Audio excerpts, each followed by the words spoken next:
Right, guys, once again, welcome back to United Nations of Cricket Facebook page. Today, I am very excited because I am going to do an interview with one of the most talented international cricketer and a football player. Before presenting the country as an international cricketer, this person has also played for the Republic of Ireland national women's football team. So you can imagine the amount of talent and skills this person has. So without any further delay, I'm going to welcome my guest, Mary Waldron. Good morning, Mary. How are you? Morning. I'm very well, thank you. Mary, many thanks for your time today for coming to my show, United Nations of Cricket. Mary, when I was preparing for this interview, and to be honest, I was struggling to find where to start because when I look at you, you are an international cricketer, you played soccer at such a high level, you did umpiring, and then you also did a bit of coaching. So I was just struggling to find out where should I start. And then I thought, look, I'll try my best to stick with all the cricketing related questions. So Mary, so many things. How, Mary? Yeah, when you list them off, I am very fortunate to have had the opportunities. But soccer obviously was a big part of my life growing up.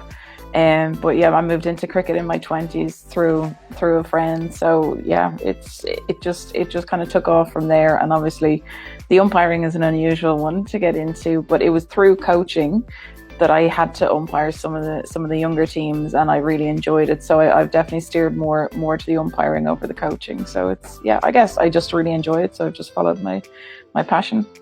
Now, this is absolutely brilliant because when I look at your profile, I can see at the very youngest age, nearly around 13, you were playing under 13, captaining the teams at different levels. And then, as you said, when you're in the 20s, you start playing cricket. I mean, it's such a huge achievement presenting a country in two different sports, and then not only with football and the cricket, and then even we talk about the umpiring, you are at such a high level.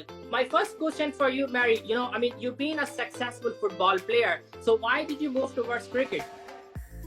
Well, it happened a little bit organically. I was playing soccer in UCD for university, and one of my friends on the team, Kathy Murphy, who I always blame for my cricket career, but she is Irish, grew up in South Africa, and I think that's how she got into cricket herself. And she just loved cricket and couldn't stop going on about it. So I was like, okay, I'll go watch a game, and I kind of just slowly got into it, and I played because I was sporty. They wrote me into a few games.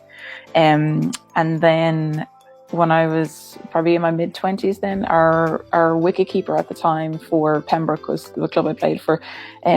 She's an archaeologist, so she went away for the summer on a dig, and our captain was like, okay, who's going to keep? And she just pointed at me basically and said, you're keeping. So it was all a little bit random, and I'm very fortunate to kind of be in the position I am because it was just a series of events. And obviously if that girl hadn't gone away, and I don't know what I would have done. So yeah, I've been really fortunate, but it was a bit random. But it's a very addictive sport. So I just, it looks easier than it is. I think that's what kind of sparked my interest. No, that's absolutely brilliant, Mary, because I've been lucky to see you a few times, had the opportunity to work with you on a few different things. So I know how committed and hardworking you are, and how much passion and love you have for this game. And I know the fact that you play cricket here in summer, and then you usually move to Australia in winter time, which is obviously Australian summertime. I mean, you play cricket throughout the year, I mean, and apart from the cricket, you have other activities going on, which I have a list in front of me. But I just want to ask you, how do you manage so many things in one go, like? Well, I guess, yeah, in Ireland it's pretty hectic because, I'd obviously play cricket for a few days, then I'd have to work for a few days, and then fit umpiring around that, and obviously training and stuff. So when I'm in Ireland, I just do it as, depending on what, I know this sounds a bit rude, but what I feel is most important for me going forward in my long-term future. If I umpire a game of cricket, maybe for the ICC, that I miss a club game, when I weigh those two up, I just have, but there's always going to be clashes with cricket, unfortunately, in such a small window of a season. And then when I'm here in Australia, it's pretty easy because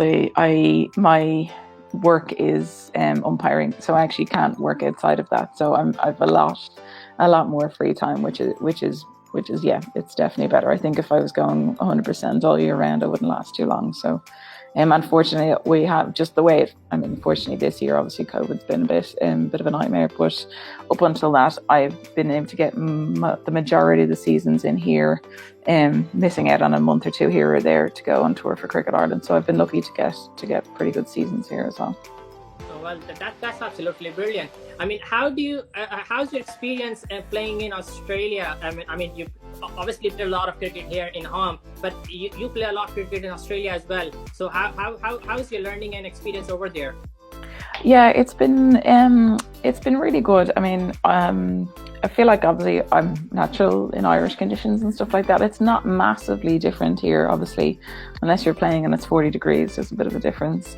But for me, it was just that volume of cricket, because I mean, I started in my mid-20s and just figuring out and figuring out how to build innings, all those kind of things that you might not necessarily get in the handful of games you play in an Irish summer potentially. So I mean, even the women at the top level here are crying out for more games. So it was just something for me. It was just more, and yourself, if something new happens in every game of cricket, so you've got to adapt. So you're learning all the time. So yeah, it's a brilliant for me to be able to do this.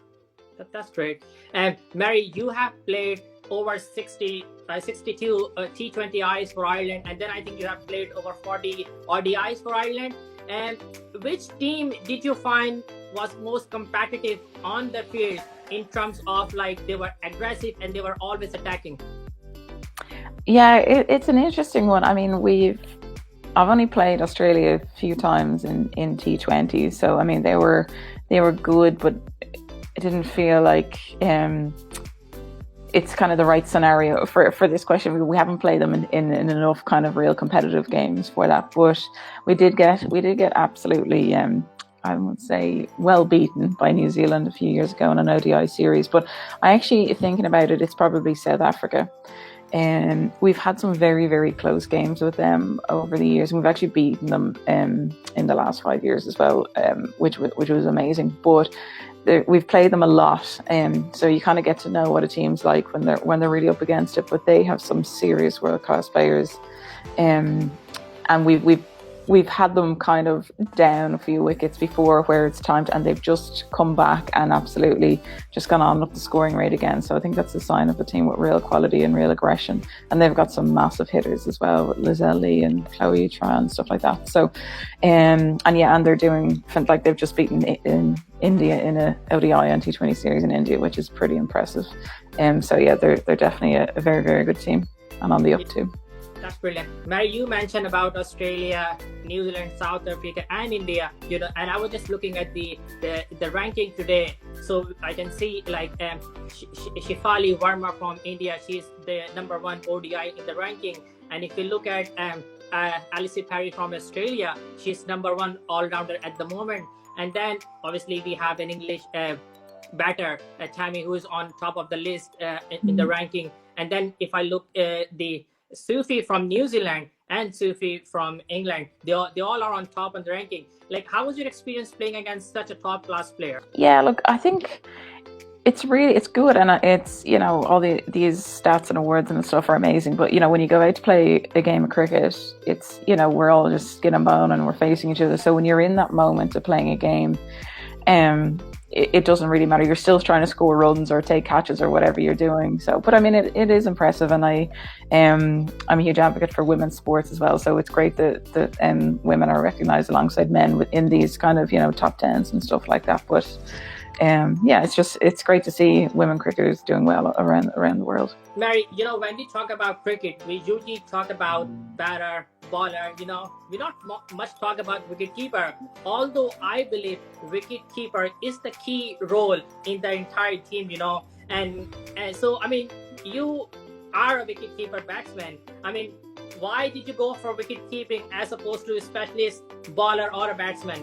Well, our wicketkeeper went away, so that's literally the reason. It was, and I think I was chosen because I wasn't afraid of the ball, and I was pretty athletic in terms of, I dive for the ball in the field and stuff like that. So they were like, you can do it, you'll be fine. Yeah, well, I've seen you fielding on the field a few times, and I think I was watching the video on the YouTube, and I just don't remember the name of the player you were keeping. And the way you took the catch, I think the catch was nearly on the first or second slip, and you were literally flying in the air. So the amazing wicket keeping skills you have is incredible. So I mean, yeah, well, you are one of the best people in the country. And Mary, in terms of, again, as we said, like you played a lot of ODIs and T20Is.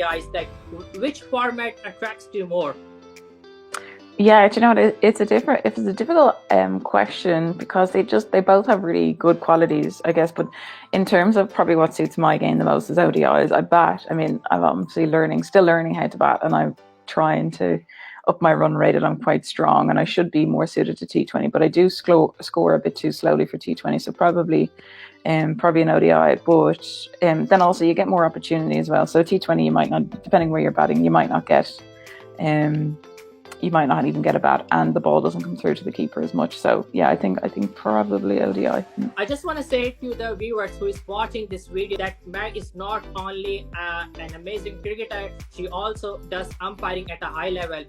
I know in Australia you're the state panel umpiring in South Australia, and then in Ireland here you're the highest level umpiring panel, and in fact you were the first woman in Ireland who standing on the list A match, if I'm not wrong. And then you're also on the ICC umpire development panel. I mean, you are a full-time cricketer, and then I think you love umpiring too. So how come you more involved in umpiring than coaching or anything else?